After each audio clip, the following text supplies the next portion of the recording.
ગુરુ બને કોણ? તો એ શિક્ષક, એ આર્ટ ટીચર એટલે કે જે ચિત્રના જે શિક્ષકો છે એમના પગ ગાંધીનગર સુધી ઘણી વખત પહોંચ્યા.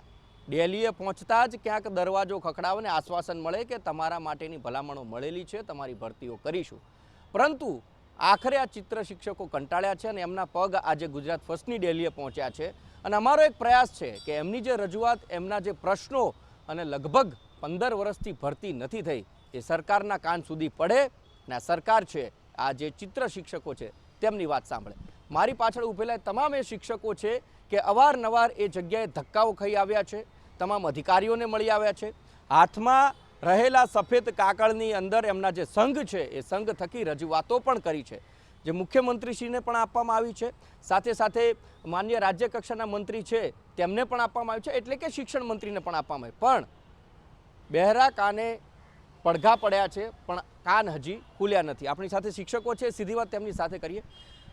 ઘણી વખત શિક્ષકોને અમે પલોઠી વાળી અને ભણાવતા જોયા છે, પરંતુ અત્યારે દોર એવો આવ્યો છે કે ગાંધીનગરના એ મેદાનની અંદર શિક્ષકો હાથમાં કાગળિયા લઈ અને સૂત્રોચ્ચાર કરી રહ્યા છે. માંગણી શું છે અને કેમ આ હાલત થઈ રહી છે?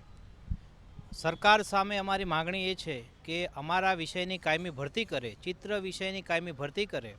રાષ્ટ્રીય શિક્ષણ નીતિમાં પણ એ જ કહ્યું છે કે ભાઈ સર્વાંગીણ વિકાસ બાળકનો કરવો હશે તો આ શિક્ષણ નીતિના અનુસંધાનમાં સરકાર જો શિક્ષણ નીતિનું પાલન કરવાની હોય, શિક્ષણ નીતિનો અમલ કરવાની હોય, સમગ્ર ગુજરાતની અંદર વાત કરીએ તો કે ગુજરાતનું શિક્ષણ ગુણવત્તાયુક્ત બને, તો એ માટે એ શિક્ષણ નીતિ પ્રમાણે પણ આપણે જોઈએ તો આ વિષયોના શિક્ષકોની તાતી જરૂરિયાત છે, હાલ તાતી માંગ છે. સરકાર આ શિક્ષકોની ભરતી જલ્દીથી જલ્દી કરે એવી અમારી માંગ છે. સરકાર બેગલેસ ડેના નામે પરિપત્ર જ બહાર પાડે છે. એવા 2 શનિવાર પણ જતા રહ્યા, ત્યાં ચિત્ર અને સંગીતના શિક્ષકો નથી.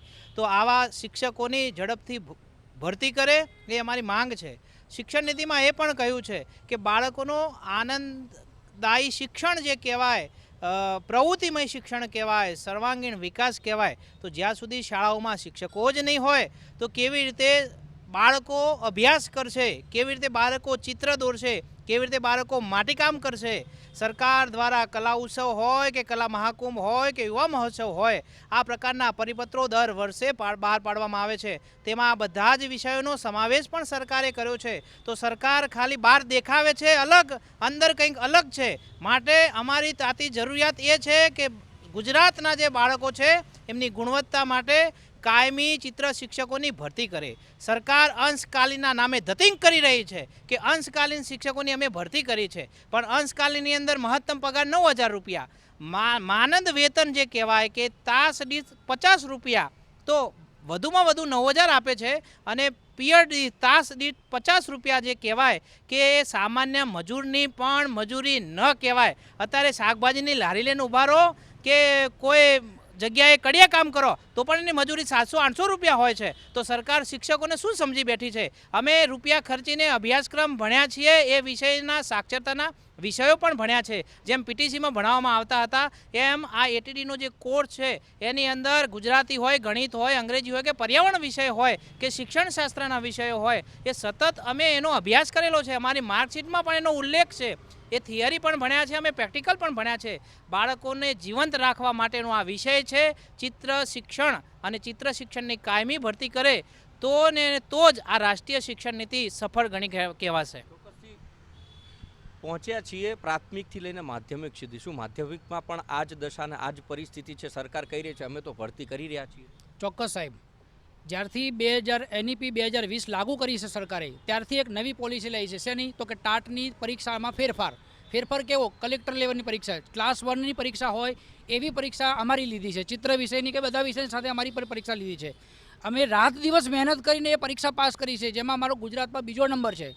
અને ઓલ ઓવર ભરતીમાં વારંવાર રજૂઆત છતાં સરકારે માત્ર 2 જ જગ્યાઓ, અને એ પણ દાહોદમાં જ આપી છે. શું ગાંધીનગર, અમદાવાદ, વડોદરા, રાજકોટ આવા મોટા મોટા સિટીમાં ડ્રોઈંગ ટીચરની જરૂરત નથી? શા માટે ફક્ત 2 ચિત્ર શિક્ષકોની જરૂરિયાત છે? શું એ 2 ચિત્ર શિક્ષકો જે છે હેલિકોપ્ટર લઈને આખા રાજ્યમાં ફરશે? કે જ્યાં જ્યાં હેલિકોપ્ટર લઈને જગ્યા જરૂર પડે કે આજે આ તાસ અહીંયા લેવાનો છે, આજે તાસ અહીંયા લેવાનો છે, આજે તાસ અહીંયા લેવાનો છે, હેલિકોપ્ટરની વ્યવસ્થા કરી સરકારે કે એ 2 શિક્ષકો જ આખા ગુજરાતમાં ફરશે?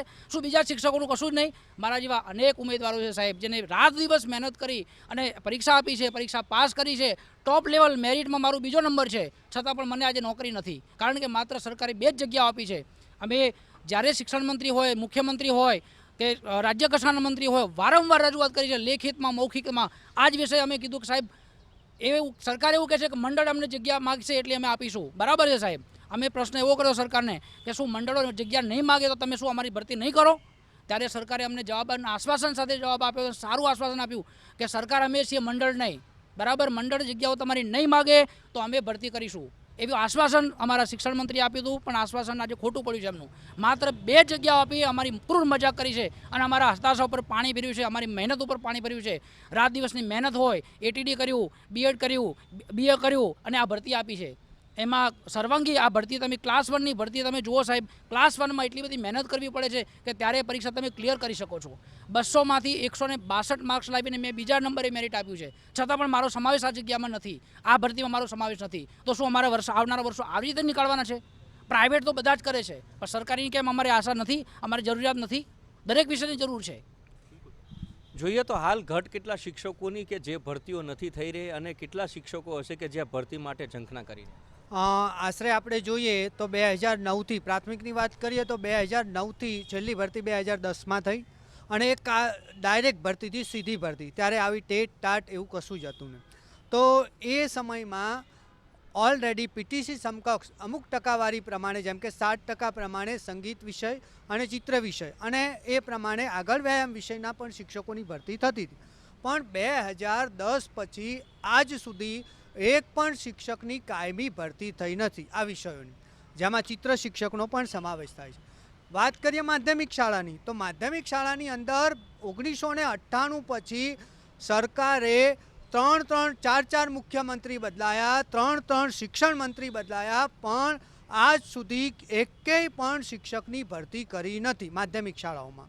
આજે પણ માધ્યમિક શાળાઓ ખાલી બનાસકાંઠામાં પણ 6 વર્ગથી વધારે શાળા ધરાવતી 189 શાળાઓ છે. આરટીઈના માહિતી અંતર્ગત અમને માહિતી મળી છે. કેટલીય શાળાઓ એવી છે જેમાં 25 વર્ગો ચાલે છે. સરકાર એવું બહાનું બતાવે છે કે અમારી જોડે વર્કલોડ ઊભો થતો નથી. તો વર્કલોડ ઊભો કરવાની જવાબદારી સરકારની છે. સરકાર જો ઈચ્છે તો બધી જ વસ્તુઓ તૈયાર કરી શકે છે. આ રીતે લાંબા સમય સુધી ભરતી ન થવાના કારણે અમે જે પૈસા ખર્ચી, સમય ખર્ચી અને જે ડિગ્રીઓ પ્રાપ્ત કરી છે એ ડિગ્રીઓ આજે અમારે એળાઈ જાય છે. મોટા ભાગના જે અમારા ઉમેદવારો છે તેમની વય મર્યાદા વટાવી ચૂક્યા છે. જો સરકાર તાત્કાલિક ભરતી નહીં કરે અને ભરતી કરવાનું વચન આપ્યા પછી પણ જો સરકાર ઉંમર મર્યાદામાં છૂટછાટ નહીં આપે તો અમારું ભણતર એળે ગયું સમજો.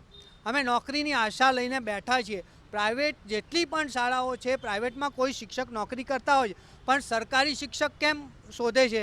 કારણ કે એને સલામતીનો અનુભવ થાય. પ્રાઇવેટમાં આ સલામતી નથી. સરકાર જો વારંવાર માગણીઓ અમારી સંતોષશે નહીં તો અમે આવનાર સમયમાં મોટું આંદોલન કરવાની તૈયારીમાં છીએ જ. બીજી વસ્તુ કે સરકાર ઓલરેડી જે ચિત્ર શિક્ષકની લાયકાત છે એ એટીડી પ્લસ જે ગ્રેજ્યુએશન એ છે. માધ્યમિક શાળાઓની અંદર આ જ લાયકાત સાથે જો ભરતી થતી હોય તો પ્રાઇમરી શાળાઓમાં કેમ નહીં? 2 ધોરણો કેમ? જો ઉચ્ચતર માધ્યમિકમાં આ જ ડિગ્રી માન્યતા ગણાતી હોય તો પ્રાઇમરીમાં અંશકાલીનમાં કેમ? એ તો ઓલરેડી જે પીટીસી સમકક્ષ જ છે, જે national council four teachers education દ્વારા માન્યતા પ્રાપ્ત તાલીમી શિક્ષકો જ છે. આ જ શિક્ષકો પહેલાં ગણિત, વિજ્ઞાન બધા જ વિષયો ભણાવતા હતા અને જે પરીક્ષા પીટીસીવાળાની, એટલે કે આપણી સ્ટેટ એક્ઝામિનેશન બોર્ડ જે પરીક્ષા લે છે પીટીસીવાળાની, એ જ પરીક્ષા, એ જ સર્ટિફિકેટ ધરાવતા એટીડીવાળા છે. તો આવી બેવડી ધોરણો કેમ? આ ધોરણો આટલા સુધી અટકતા નથી, પણ નોકરીમાં આવ્યા પછી પણ એટીડી શિક્ષક હાયર ગ્રેડ મેળવવા માટે એપ્લાય થતો નથી. એને જો ટાટ પરીક્ષા, જે ટાટ પરીક્ષા પાસ કરવી હોય તો એને લાયકાત ગણતા નથી, કારણ કે એ તો અંશકાલીનમાં નાખી દીધા છે. એટલે સરકારના કેટલાક એવા નિર્ણયો છે જેને ફેર વિચાર કરવાની જરૂરિયાત છે કે અમારાથી ભૂલ થઈ છે અથવા અમારાથી આ સરસ ચૂક થઈ છે અને એના કારણે એટીડી શિક્ષકો એટલે કે ચિત્ર શિક્ષકો, વ્યાયામ શિક્ષકો અને સંગીત શિક્ષકો અમે હાંસિયામાં ધકેલા છે અને બાળકોને આનાથી બહુ જ મોટું નુકસાન થઈ રહ્યું છે. સરકાર બેકલેસ ડે લાવે છે પણ શાળાઓમાં આ વિષયના શિક્ષકો નથી. શું બાળકો બીજા શિક્ષાઓ ગરબા કરાવશે? બીજા શિક્ષકો, કારણ કે એમને જોડે આ જ્ઞાન નથી. એક તાલીમી શિક્ષક જ આ બધી જ વ્યવસ્થિત રીતે વાત કરી શકશે અને ન્યાય આપી શકશે. શું માનો છો તમે કે ઘણી વખત એવું થાય ક્યાંક કોક જતા હોય અને કે શું કરો છો, ત્યારે પહેલાં કહેતા હશો કે હું શિક્ષક છું, હું ચિત્રકામ કરાવું છું અથવા તો હું સરકારી નોકરી કરું છું. અત્યારે એવું બને છે કે મેણા ટોણા પણ સાંભળવા પડે? બધી રીતે શોષણ થાય છે. જો અંશકાલીન ભરતી આવી એની અંદર આચાર્ય હોય કે બીજા કાયમી શિક્ષકો હોય એ પણ અમારે ટોર્ચરિંગ કરે છે, બરાબર. બાકી જો કાયમી ભરતી 2010ની અંદર થઈ હતી એ પછી કેટલા વર્ષો 15 વર્ષ નીકળી ગયા, કાયમી ભરતી ના થઈ, બરાબર. એટલે બધી રીતે અત્યારે શોષણ જ છે. અત્યારે ગમે તે ધંધો કરવો હોય તો એમાં શોષણ જ છે ને. જો કાયમી ડિગ્રી લીધી હોય અને જો અમારી ભરતી ના થતી હોય તો એનો મતલબ શું? અને એ ડિગ્રી લેવા માટે અમુકે તો એમના ખેતર ગીરવે કર્યા છે અને એમના દાગીના વેચ્યા છે, એમને એમ નથી થઈ ડિગ્રીઓ.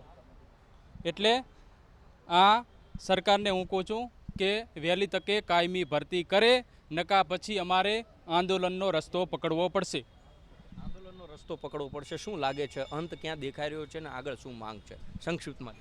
હા, સરકારે વ્યાયામ શિક્ષકોની જે કમિટી રચી છે એના અનુસંધાને એવું જણાવવામાં આવે કે વ્યાયામ શિક્ષકો 32 દિવસ ગાંધીનગર આંદોલન કર્યું, ઉગ્ર આંદોલન કર્યું. પછી સરકારને ધ્યાનમાં આવ્યું કે ભાઈ આ લોકોની કાયમી ભરતી કરવી જોઈએ, તો એ અંતર્ગત એમને કમિટીની રચના કરી છે. તો એ રીતે સરકાર અમારા જોડે એ કહેવા માગે છે કે તમે પણ 32 દિવસ આંદોલન કરો, હવે તમારી પણ કમિટીમાં સમાવેશ કરીશું. તો આવતીકાલે જ તારીખ 23ના રોજ બપોરે 3 કલાકે વિવિધ સંઘોને બોલાવ્યા છે. એમની જે પ્રાથમિક અને માધ્યમિકના જે પ્રશ્નો છે, પડતર પ્રશ્નો, એના ઉકેલ માટે એમાં આ પણ વિષય મહત્ત્વનો ચર્ચાવાનો છે. તો સરકાર પણ એ કમિટીમાં અમારો સમાવેશ કરી અને ચિત્ર અને સંગીત વિષયના શિક્ષકોનો સમાવેશ કરી અને એમાં આગળની રજૂઆત જે કોઈ સંઘવાળા કરે એને બહાલી આપી અને કાયમી ધોરણે ભરતી માટેની આગળની કાર્યવાહી કરે, એ અમારી માંગ છે. એટલે શિક્ષકો કે જે કલા અને સંસ્કૃતિને જીવંત રાખવાના છે, પરંતુ મરણ પથારીએ પડેલા આ શિક્ષકોને વાત એવી છે કે પ્રાઇવેટમાં કરીશું તો કોઈ નક્કી નથી કે ક્યારે એમ કહી દેશે કે કાલથી ન આવતા ને. એટલા માટે જોઈએ છે સરકારી નોકરી અને એટલા માટે જ એમનું કહેવું છે કે જ્યારે શું 33 દિવસ અમે આંદોલન કરી અને રોડ રસ્તા ઉપર ખાધા પીધા વગર બેસા રહીશું, ત્યારે જ શું શિક્ષણ મંત્રી સાંભળશે?